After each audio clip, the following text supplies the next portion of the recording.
2017 год в сфере туризма запомнился яркими мероприятиями как регионального, так и общероссийского уровня. Перестановка акцентов позволила открыть новые возможности и направления, в частности сельский туризм. Созданная 3 года назад Ассоциация гостевых домов республики приобрела за прошедший год еще большие масштабы, как и гастрономический тур «Мархаш Халяль Тур», который также успешно развивается. Мы разработали определенные маршруты, где-то 4-5 маршрутов, включительно равнинную часть и горную нашу часть республики, Джерахский район. Наравне с сельским стремительно развивается и событийный туризм. Прошедший год в этом плане запомнился ежегодной большой рыбалкой, участием на основных туристических выставках «Интурмаркет-2017», «Ингушетия. Край башен и легенд» и «Инг-Экспо-Тур». В своем докладе о деятельности комитета за 2017 год председатель ведомства Беслан Хамхоев также отметил постоянно пополняющиеся туристические маршруты.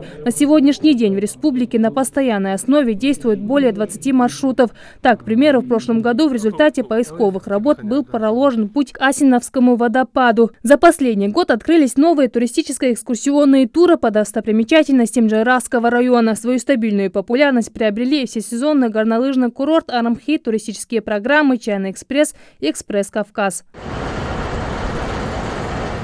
Этот год начался не менее насыщенно. На ежегодной международной выставке «Интурмаркет-2018» Ингушетия представила весь свой туристический потенциал. Здесь же было достигнуто соглашение о сотрудничестве с Московским департаментом спорта и туризма на период прохождения чемпионата мира по футболу. Таким образом, туристы из Москвы и Ростова смогут в перерывах между матчами в рамках краткосрочного тура посмотреть на красоты горной Ингушетии. Мы с коллегами проговорили возможность привлечения туристов, гостей Москвы и Ростова, которые будут приезжать на эти матчи. То есть между матчами будет несколько дней, там, чем ближе к финалу, тем больше там времени.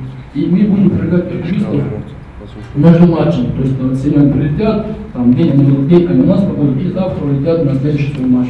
Говоря о будущем, Беслан Хамхоев упомянул и проблему безопасности туристов в ближайшее время. Планируется установить ЭТТ-связь на определенных участках Джерахского района, чтобы в случае непредвиденных ситуаций отдыхающие смогли позвать помощь. Эта работа будет проделана совместно с сотрудниками регионального МЧС.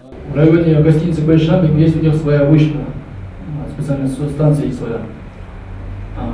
Позволит нам установить на этой станции точку ИТТ. С этого сигнала ИТТ, чтобы оттуда он поступал. Это нам позволит покрыть этот район связью и интернет, и, я думаю, и мобильной связью.